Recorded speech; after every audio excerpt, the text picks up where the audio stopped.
ஒரு பணக்கார வீட்டு பெண் அந்த வீட்டில் இருந்த குப்பைகளை எடுத்து டஸ்ட்பினில் போடச் செல்கிறாள். அவர் கொஞ்ச தூரத்திலிருந்து குப்பையை தூக்கி போடும்போது அந்த கவர் கிழிந்து அதிலிருந்த குப்பையெல்லாம் கீழே விழுந்து விடுகிறது. பக்கத்தில் குப்பை அள்ளிக் கொண்டிருந்த தொழிலாளர் மேல் விழுந்து விடுகிறது. அதுக்கு அவர், என்கிட்ட கொடுத்திருந்தா நான் போட்டிருப்பேன், இப்போ எம்மேல் பட்டு விட்டதே என்று சொல்கிறார். அதை பார்த்த வீட்டு பெண், நீ ஏற்கனவே அழுக்காதா இருக்க, இன்னும் கொஞ்சம் பட்டா என்ன என்று சொல்லிவிட்டு உள்ளே சென்று விடுகிறாள். அந்த வார்த்தை அந்த மனிதனுக்கு ரொம்ப மனவேதனை கொடுக்கிறது. அவர் அமைதியாக கீழே விழுந்த குப்பையை எடுக்க ஆரம்பிக்கிறார். அப்போ அதில் ஒரு தங்க மோதிரம் கிடைக்கிறது. அந்த நேரத்திலேயே அவருடைய தங்கச்சியிடமிருந்து கால் வருகிறது. அண்ணா, காலேஜ் ஃபீஸ் கட்டணும், எனக்கு பணம் வேணும். அவர் குழப்பமாகி என்ன செய்வது என்று யோசிக்கிறார்.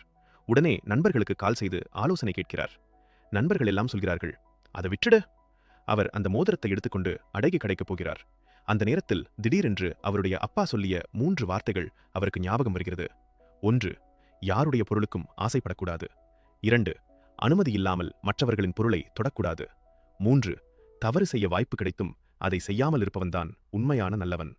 அந்த வார்த்தை நினைவுக்கு வந்தவுடன் அவர் உடனே அந்த மோதிரத்தை வாங்கிக் கொண்டு அந்த வீட்டுக்கே திரும்பிக் கொடுக்கிறார். அதை பார்த்த அந்த பெண்ணின் கணவர் சொல்கிறார், உங்க ட்ரெஸ் அழுக்காக இருக்கலாம், ஆனா உங்க மனசு ரொம்ப சுத்தம். குழந்தைகளுக்கு நாம் சொல்ற நல்ல மதிப்புகள் ஒரு நாள் அவர்களின் வாழ்க்கையை காப்பாற்றும்.